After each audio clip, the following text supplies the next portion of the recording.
दोस्तों, last exam driving centre से उन विद्यार्थियों का स्वागत करता हूं जो दिल्ली पुलिस ड्राइवर की तैयारी कर रहे हैं। तो दोस्तों, आज मैं हैवी गाड़ी एस मॉडल ट्रक उसके बारे में कुछ जानकारी दूंगा जो तुम्हारे इंटरव्यू के अंदर पूछे जाएंगे। उस तरीके से आज पूरा ही सिस्टम इंटरव्यू का लेके आज चलते हैं। तो दोस्तों, सबसे पहले मैं इसका बोनट खोल के बताता हूँ कि इसका बोनट किस तरीके से खोला जाएगा और आगे क्या क्या एसेसरीज के अंदर लगी हुई है।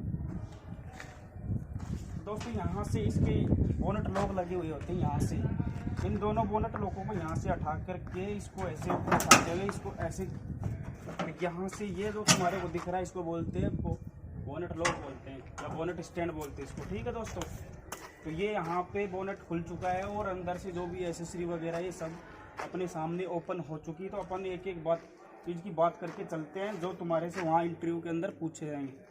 तो दोस्तों, सबसे पहले इसी की बात कर लेते हैं। यहाँ से यहाँ तक ये इस गाड़ी का हो गया फ्रंट बम्पर, इसको बोलते हैं फ्रंट बम्पर। अब थोड़ा इसकी और पीछे बात करें तो यहाँ से देखो ये हेडलाइट लग रही है इसकी, थोड़ा नज़दीक करके देखो। ये हेडलाइट है दोस्तों। इसके अंदर जो बल्ब लगा हुआ है वो 21 वाट का बल्ब लगा हुआ है।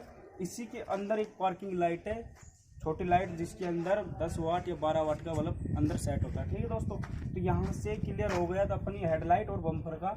अब थोड़ा और पीछे चलते हैं, इधर देखते हैं। ये जो तुम्हारे को दिख रही है सभी को मालूम है क्या है क्या नहीं है। इसको बोलते हैं पूरे के पूरे को रेडिएटर बोलते हैं। और जो यहाँ से ये जो दिख रहा है इसका क्या है, रेडिएटर स्टैंड है ये। ठीक है, यहाँ से जो सबसे ऊपर का टैंक है इसको बोलते हैं रेडिएटर का अपर टैंक।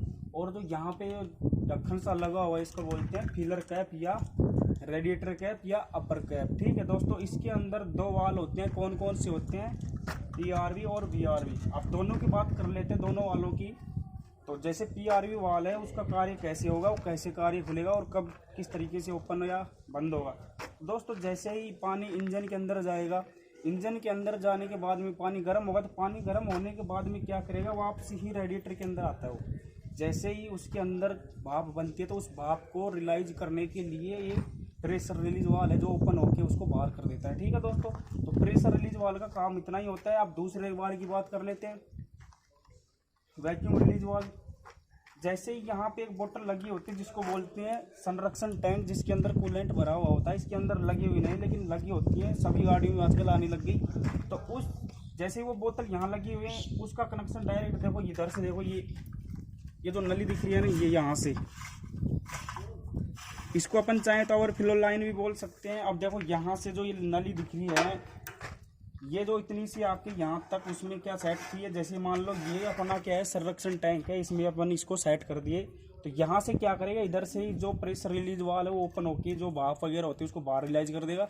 और यहीं से क्या होगा, जैसे ही इसके अंदर कूलेंट या वाटर की कमी हो जाती तो यहाँ से क्या करेगा, वैक्यूम रिलीज वाल ओपन होने के बाद में यहाँ से कूलेंट को ओपन करने के बाद में यहाँ से होते हुए इसके अंदर पूर्ति कर देगा। जैसे ही कूलेंट की रेडिएटर के अंदर पूर्ति हो जाएगी तो ये क्या हो जाएगा, बंद हो जाएगा। तो इस तरीके से दोनों वालों का टाइम पे अपने हिसाब से खोलना व बंद करना आपस में एक तरीके से करते रहते हैं अपनी एक्टिविटी। ठीक है दोस्तों, तो कुल मिला के बात है, इसको पूरे के पूरे बोलते हैं रेडिएटर। इसका अपर टैंक हो गया, नीचे का लोअर टैंक हो गया, बीच में जो दिख रही है देखो, ये बीच में पतली पतली दिख रही है, इसको बोलते हैं फिन्स।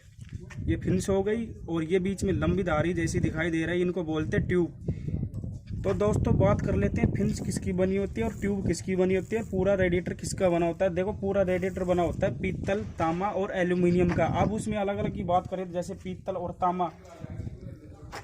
तांबा एल्यूमिनियम में जो तुम्हारे को ट्यूब दिखाई दे रही है ये बनी होती है। और जो बीच में फिन्स लगी हुई ये देखो एल्यूमिनियम की बनी हुई होती है, क्योंकि एल्यूमिनियम होता है जो जल्दी गर्म होता है और जल्दी ही ठंडा होता है। देखो, यहाँ से जो ट्यूब इसके अंदर है ना, यानी कि एक साइड में फिन्स और बीच में क्या है, ट्यूब।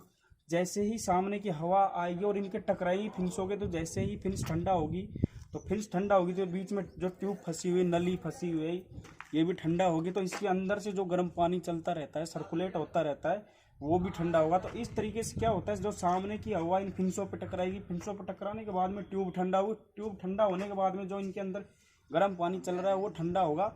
तो उसी हिसाब से इसका सर्कुलेट चलता रहता है, यानी कि अपर टैंक से और लोअर टैंक से वाटर पंप से वाटर जैकेट से सिलेंडर हेड और सिलेंडर हेड से आउटलेट लाइन होते हुए दोबारा वापसी रेडिएटर के अंदर आ जाता है। कुल मिला के बात करते हैं कि रेडिएटर का काम क्या होता है। इसका काम ये होता है कि इंजन का जो कार्यकारी तापमान बनता है 80 से ऊपर या नीचे, उसको समान तापमान में बना के रखने का इसका काम होता है। काफ़ी लड़कों को डाउट ये होता है कि पूरी गाड़ी को ठंडा करने के लिए काम आता है, लेकिन ऐसा कुछ नहीं, सिर्फ ये इंजन के जो तापमान होता है उस तापमान को नॉर्मल करके रखता है। ठीक है दोस्तों, अब इसकी बात कर लेते हैं इसमें कूलेंट कितनी मात्रा में होता है और वाटर कितनी मात्रा में होता है। वाटर होता है इसमें 70% और कूलेंट होता है इसके अंदर 30%। अब कूलेंट की बात कर लेते हैं। कूलेंट किन किन से बना हुआ होता है। एक तो हो गया ग्लिसरीन हो गया। ग्लिसरीन कैसा होता है, चिकना होता है, जो इसके अंदर जंग वगैरह नहीं लगने देता। और दूसरा हो गया इसके अंदर एल्कोहल होती है, दारू जमती नहीं है। जहाँ बर्फीला इलाका होता है वहाँ पे 50% कूलेंट और 50% वाटर डालते हैं। तो ये तुम्हारे यहाँ से यहाँ तक का ये कूलिंग सिस्टम का भाग हो गया। अब इसके थोड़ा पीछे और चलते हैं, वाटर पंप दिखाता हूँ और रेडिएटर फैन।